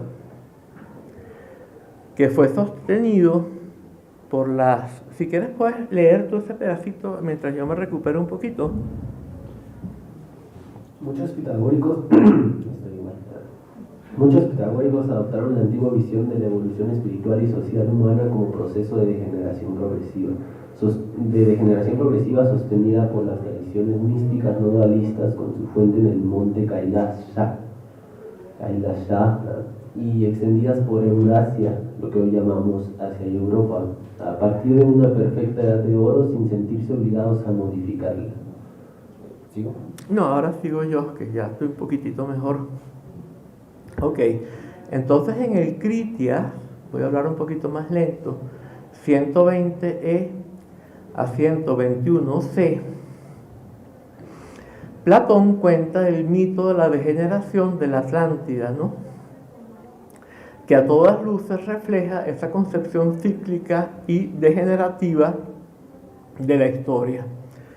Pero quizá más claramente encontramos esto en el mito de los ciclos invertidos que el extranjero le cuenta al joven Sócrates en el Político entre el 268d y el 273c, donde no solo presenta una visión cíclica de la evolución de la humanidad y el mundo, sino que hace referencia directa a la famosa Edad de Oro, que es parte de esas tradiciones antiguas, que eso está en todas las tradiciones, en el budismo, en el shivaísmo, en el dionisismo, hasta en Hesíodo está, lo de las 4 edades, y a pesar de que Hesíodo es objeto del escornio, por así decir, de Heráclito, ¿verdad?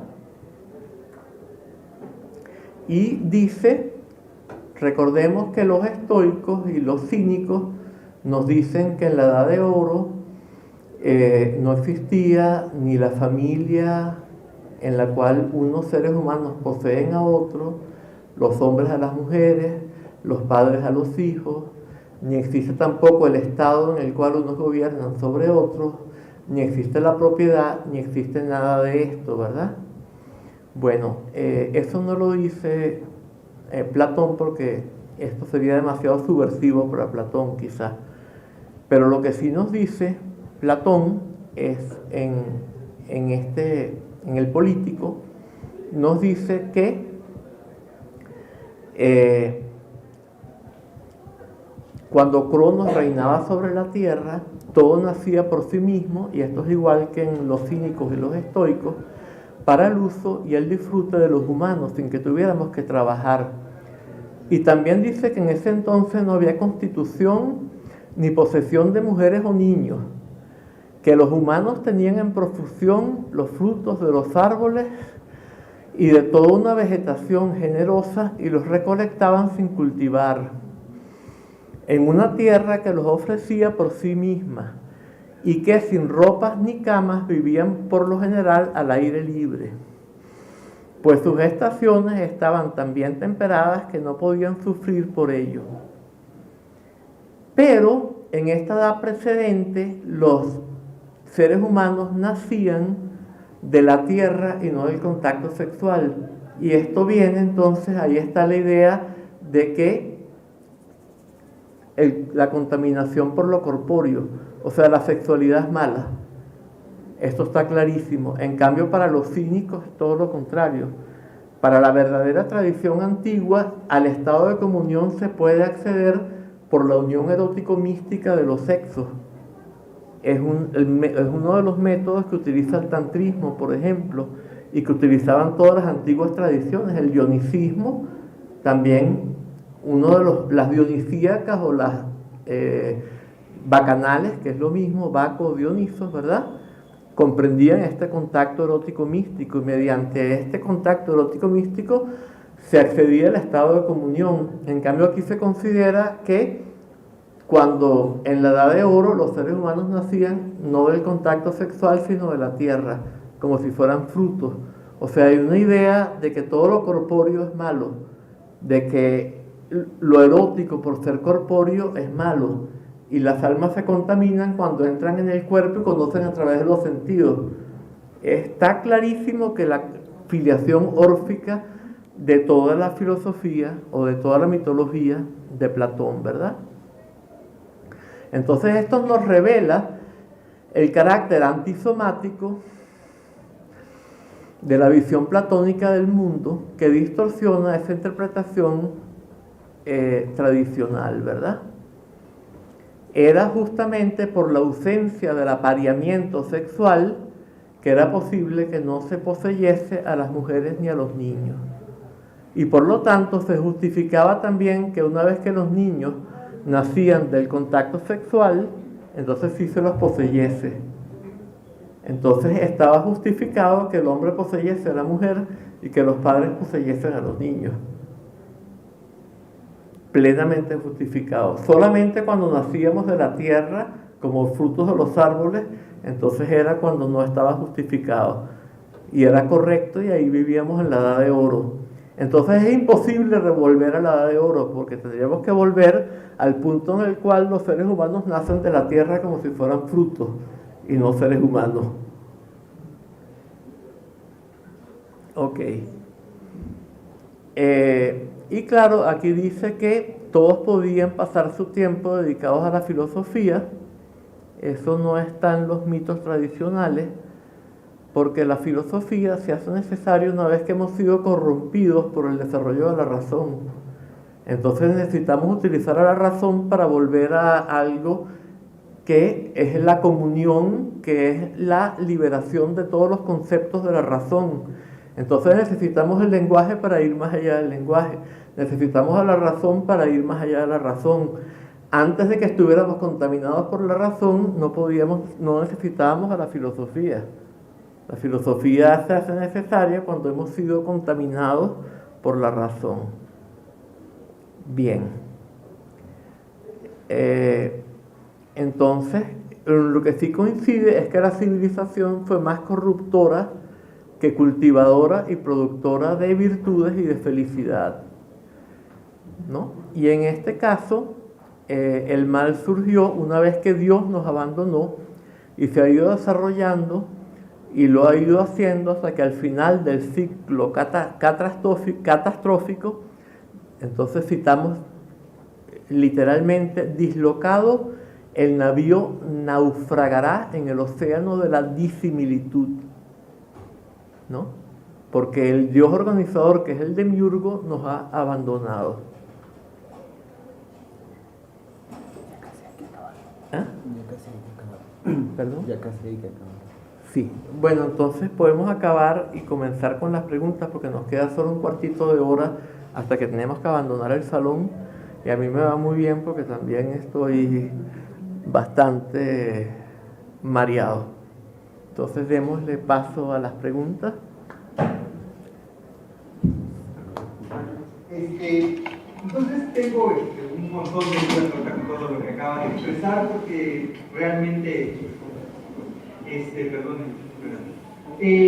usted está hablando de que probablemente todo esto viene de, por ejemplo, el budismo y tienen influencias, pero tengo entendido, corríjame si estoy mal, que antes del budismo existe otra corriente de pensamiento que se llama mazdeísmo, que el Buda mismo va a tener influencia de él. Entonces, ¿Que se llama cuál? Mazdeísmo. Un tal Zoroastro y un tal Salmoxis creo que la dicen, y entonces va a estar en Irán durante mucho tiempo. Y entonces no sé si hay una corriente antes que les enseña a ellos dos para que cada quien vaya evolucionando, porque precisamente esto de los contrarios y de lo bueno y lo malo es lo que maneja el mazdeísmo, o precisamente está mal toda la cronología y posiblemente situaron mal los iranios el origen de Zaratustra, que también va a retomar Nietzsche en un libro, para ponerlo todavía antes de este Buda.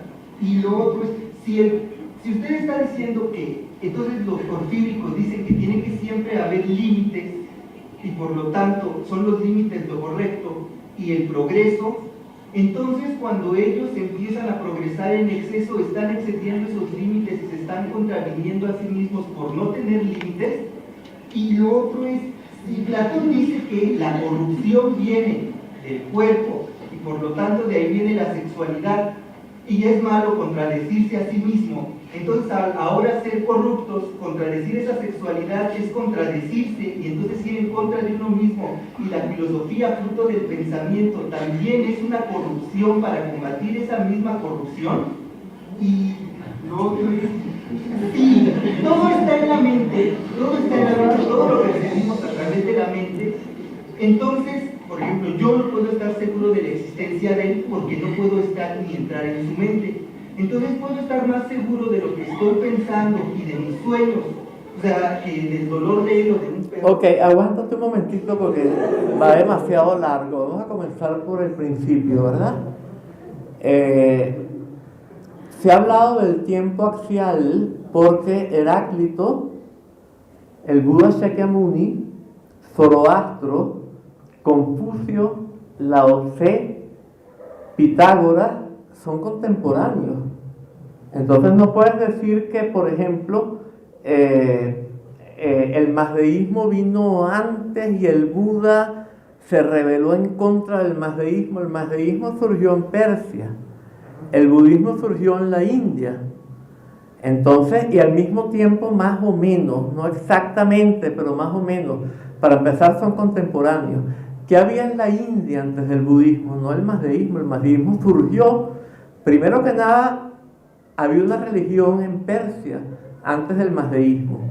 Los indoeuropeos conquistan Persia y había una religión antes que revive más adelante con el zurbanismo.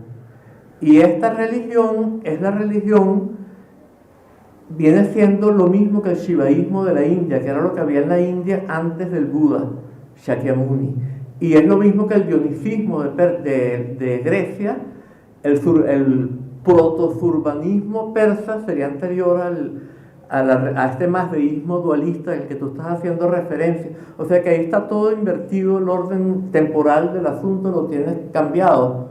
Entonces ahí, si partimos de un orden temporal cambiado, entonces lo que nos queda es un desastre, ¿no? Con una confusión tremenda. Entonces vamos a establecer el orden. Lo que había era tradiciones de comunión que planteaban que nos hacían, para llegar a la verdad se alcanzaba por medio de la comunión. ¿En qué consistía la no verdad? La no verdad consistía en percibir el mundo de los sentidos, que es continuo, es analógico, en términos de los pensamientos que son digitales y por lo tanto discontinuos. Entonces percibo lo continuo como discontinuo. Entonces estoy en un error que consiste en percibir lo continuo como discontinuo, lo que es uno como si fuera múltiple. Tenemos que empezar por allí. Entonces las tradiciones más antiguas, el shivaísmo, luego el budismo, el dionisismo en Grecia, el protozurbanismo en Persia, lo que buscaban era recuperar la comunión para disolver el error que consistía en percibir como dividido lo que era indiviso. Entonces tenemos que tener esto claro. La lucha de los contrarios por el contrario, es la exacerbación de la confusión que se establece cuando percibimos lo indiviso como dividido. Y entonces creemos que hay dos dioses contrarios, uno del bien y uno del mal, y que el mundo es una lucha de los contrarios. Eso es el pensamiento indoeuropeo. Y eso está muy relacionado en Grecia con el pensamiento órfico, no con el pensamiento dionisíaco. O sea, tenemos que más o menos ubicar cada manera de pensar en su sitio. El casteísmo viene de los indoeuropeos. En la India original y en la Grecia antes de la invasión indoeuropea había una gran clase media, se dice. No había grandes distinciones de clase. Hombres y mujeres tenían el mismo poder, no había machismo. No había un dominio de los padres sobre los hijos, había una gran libertad. Sí, había ya propiedad, ya no estábamos en la edad de oro, pero una propiedad que era bastante igualitaria, no había diferencias sociales. Eso la arqueología lo ha demostrado claramente.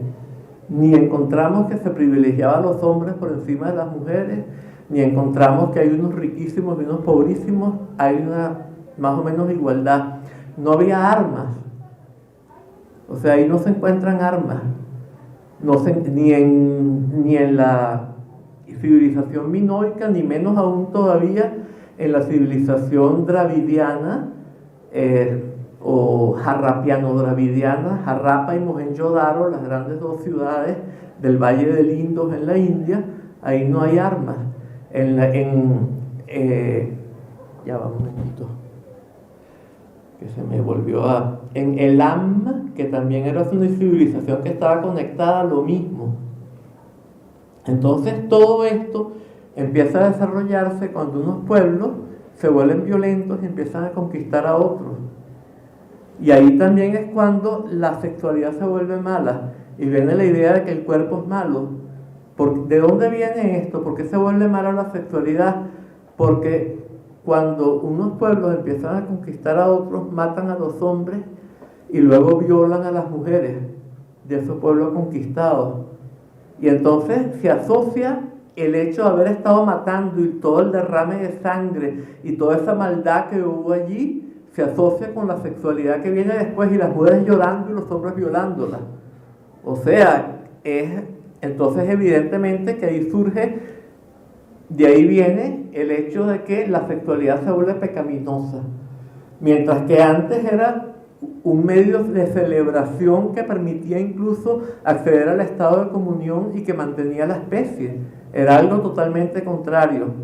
Entonces, tratemos de ubicar la temporalidad más o menos como fue, porque si ponemos las cosas al revés, que antes estaba el mazdeísmo, que entonces viene el budismo, se nos enredan todas las cosas.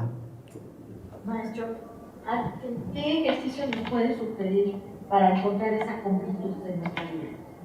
O estar en contacto con ella. ¿Qué nos sugiere? No es tan fácil, o sea, se requiere aplicar una metodología. Hay muchas metodologías, hay muchas tradiciones místicas que tienen métodos para esto. Uno tiene que encontrar qué le va mejor a uno. Para mí, yo soy practicante de una tradición tibetana que se llama Dzogchen. D-Z-O-G-C-H-E-N. Dzogchen. Hay un Dzogchen budista y hay un Dzogchen Bonpo. Es una tradición que es anterior al budismo, pero que existe en el budismo donde se desarrolló más, de manera más sofisticada. Y aquí en Ciudad de México existe una comunidad Dzogchen que está en un sitio en la colonia Roma, en la calle Puebla. Hay un sitio que se llama Casa Droima, ahí se reúne, el sitio se llama Pelzomling. Si pudiera Paco escribir Pelzomling, porque es un poco difícil de deletrear. Eso es el método que yo practico es ese. Pero está el sufismo en el Islam, está el shivaísmo en el hinduismo, hay múltiples tradiciones, están las tradiciones del taoísmo, pero claro, con el desarrollo de la degeneración surgieron también formas de taoísmo que son contrarias y que son dualistas. Entonces hay formas de taoísmo que lo que buscan es la inmortalidad y han usado métodos que eran para llegar a la comunión, para negar la comunión, para tratar de afirmar la vida y matar la muerte, y tratar de hacer que la vida se vuelva eterna. Y incluso hay unos taoístas como Kojun que critican a Chuang Tzu, que fue un filósofo taoísta muy importante. Dice que eso es terrible porque dice que la vida y la muerte son lo mismo, que al impulso por mantener la vida lo llama trabajosa servidumbre. Pero resulta que el verdadero taoísmo era recuperar nuestra verdadera condición, en la cual hay vida y muerte. Solamente si abrazamos a la muerte tenemos una vida plena. La vida nace y muere. Y la vida plena no está identificada solo con lo que nace y muere, sino descubrir la verdadera condición de nosotros mismos, que es lo que no nace y no muere. No porque sea un alma eterna que se mete en el cuerpo para activarlo, sino porque es la verdadera condición de todo el universo, de todo lo que existe, y esa verdadera condición no nace ni muere, esa condición se conserva. Es un poco como la energía que se conserva, que no nace ni muere, siempre ha estado y siempre estará, y esa es nuestra verdad. Es como si fuéramos todos energía, y esa energía es eterna. Y entonces no vamos a luchar por mantener la vida y oponernos a la muerte, ni por sostener el bien y oponernos al mal, porque la causa del mal está en que nos creemos buenos y queremos matar a los malos. Y de ahí vienen todos los problemas. Entonces Hitler extermina a los judíos, después los israelitas quieren exterminar a los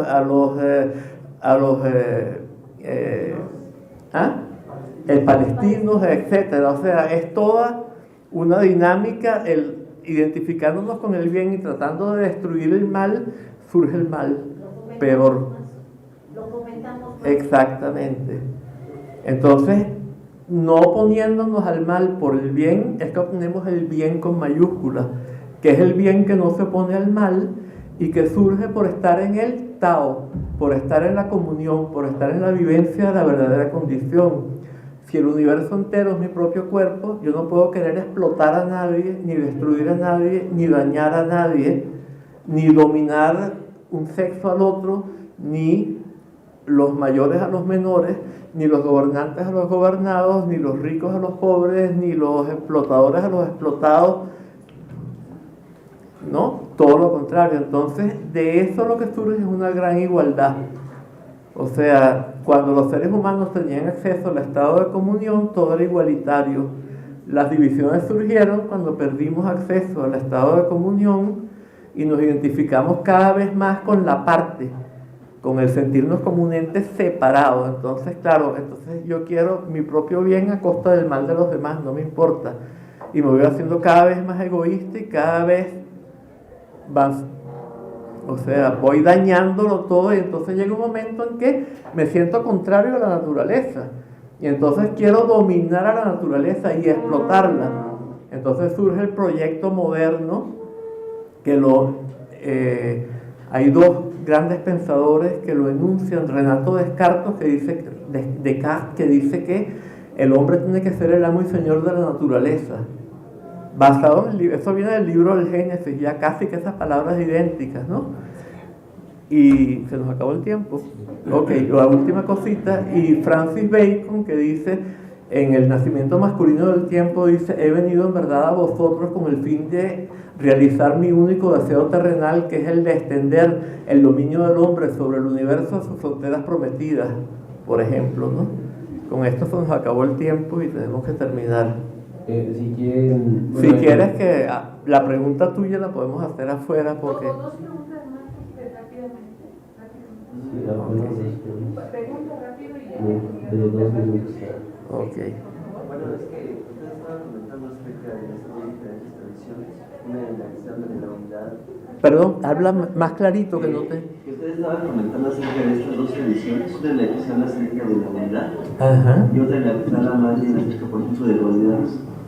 Y yo estaba pensando en cuál es la relación entre estas tradiciones que proponen la unidad y los monismos que se proponen posteriormente, por ejemplo, ya sea un monismo idealista objetivo o un monismo neutral como el de Spinoza. Es decir, por ejemplo, si propones un monismo objetivo idealista, entonces pareciera que estás negando la materia.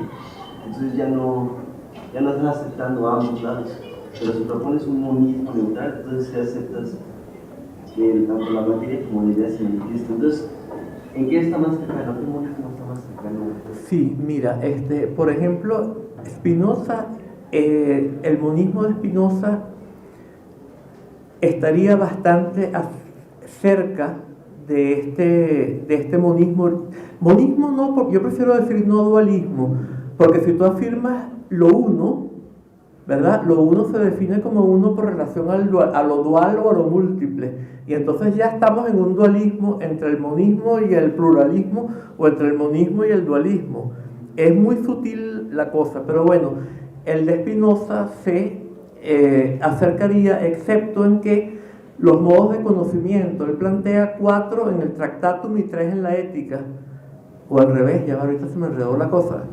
No, creo que es 4 en el Tractatum y 3 en la Ética, y son todos a través de la razón, los modos de conocimiento que hay. En cambio, en las tradiciones estas más antiguas, es más bien a través de la disolución del conocimiento y de la disolución de la razón que se entra en la comunión. Es un punto de vista muy diferente. Después ya entremos entonces en el idealismo alemán, por ejemplo, o inglés con Berkeley, o etcétera. en el idealismo alemán se plantea, ahí la verdad yace en la idea, y la idea es lo que establece los límites. Entonces tenemos una contradicción que es un poco similar a la de Platón. Además se plantea que de la idea, por ejemplo, digamos en Hegel, porque es que es difícil hablar de todo el idealismo porque son muchos, pero planteamos a Hegel, por ejemplo. Hegel, lo primero que hay es la idea o el espíritu, según cuál de los tratados de Hegel, porque cada uno plantea una cosa diferente, pero todo es lo que pertenece al mundo de lo ideal, al mundo del espíritu, ¿verdad? Entonces eso da lugar a la materia, y ahí comienza la dialéctica. Y toda la dialéctica es un proceso de perfeccionamiento. Ahí tenemos todo lo contrario. Perfeccionamiento por contrario de degeneración. Todas las tradiciones más antiguas, lo que hay es un proceso de degeneración a medida que vamos perdiendo el estado de comunión. Y para Hegel, finalmente, la idea se reconoce en la materia, pero se mantiene en cuanto a autoconciencia. La autoconciencia es un producto, ¿verdad?, del desarrollo del espíritu. La autoconciencia no tiene que disolverse, la autoconciencia tiene que sostenerse como autoconciencia y reconocerse dualísticamente en la naturaleza y darse cuenta de que la naturaleza es una proyección de ella misma. La autoconciencia es la idea en cuanto a autoconciencia se reconoce en la naturaleza. Esto es absolutamente contrario a la visión tradicional. La visión tradicional es que originalmente no había ni idea ni materia. Lo que había era algo que a través de las ideas lo dividimos en materia e idea, pero en sí mismo no es ninguna de las dos cosas, ¿sí? Y a medida que vamos perdiendo el estado de comunión, se va degenerando todo. Es una visión totalmente contraria a la de Hegel. La de Hegel es evolucionista y esta es degeneracionista. Y la autoconciencia es la fuente del mal. En Lao Tse lo dice directamente. La fuente de toda la degeneración es el desarrollo de la autoconciencia. En cambio, Hegel quiere mantener la autoconciencia. La idea en cuanto a autoconciencia tiene que reconocerse a sí misma en la naturaleza, pero mantenerse en cuanto a autoconciencia, consciente de que ella es idea y la naturaleza es una proyección de ella misma. Es absolutamente contrario a la visión tradicional. ¿Se entendió? La última hora sí. ¿Cree usted que, tomando los principios de estas filosofías no dualistas, unificadoras, se podría fundar algo así como una nueva perspectiva de la biología, donde esta ya no se extravíe en la multiplicidad de especies o dividir a los animales en reinos animales y todo ello, sino concentrarse en lo verdaderamente fundamental, que es el impulso vital que está detrás de todas y cada una de las formas de vida, y que al final de cuentas, pensando en lo que usted plantea, no es más que un mismo impulso unido que, si bien se diversifica, no es múltiple, sigue cayendo bajo esta misma unión. Y si es así, ¿cómo se podría hacer algo así? Ok, está interesante. Mira, el problema no radica en ser capaces de distinguir. El problema radica en tomar las distinciones como absolutos. Ahí surge el problema. O sea, los seres humanos primitivos no comían veneno, comían alimentos. Pero lo hacían de manera natural, ¿verdad? Sin tener la idea de que el veneno es malísimo, hay que destruirlo, y de que el alimento es buenísimo y hay que... Estaban más allá de esas oposiciones porque no absolutizaban las distinciones. El problema radica en absolutizar las distinciones. Entonces, la biología no tenemos por qué eliminar la distinción entre reinos. Ya hoy en día ni siquiera se habla de 3 reinos. Eso era cuando yo estudié, que se hablaba de 3 reinos, ¿verdad? Hoy en día los virus que son, o sea, no entran precisamente, no encajan en ninguno de los reinos. Entonces a veces se habla de 5 reinos. Pero bueno, la biología por sí sola está, a medida que vamos refinando los conocimientos, está un poco volviendo a todo el conocimiento hoy en día está volviendo un poco a la importancia de reconocer la verdadera condición unitaria de todos los entes. Y en física se ha llegado a eso, y prácticamente de lo que se habla hoy en día es de la unificación de las fuerzas fundamentales, el universo es un continuo de energía en el cual no existe división alguna. La mente, ¿qué es? La mente es impulsos eléctricos, electroquímicos que pasan por el cerebro, y todo eso es parte del continuo de energía que es el universo. Lo que estamos volviendo a una gran no diferenciación, pero que no implica que no seamos capaces de hacer distinciones. Hacemos distinciones cada vez más sutiles y cada vez más finas, pero percatándonos de que ninguna distinción es absoluta, y de que el problema surge cuando tomamos las distinciones que son relativas como si fueran absolutas. Y ahí es que entonces tomamos que el mal y el bien son dos contrarios, el bien tiene que someter al mal, y ahí se exacerba el mal y se destruye el bien, y surgen todos los problemas.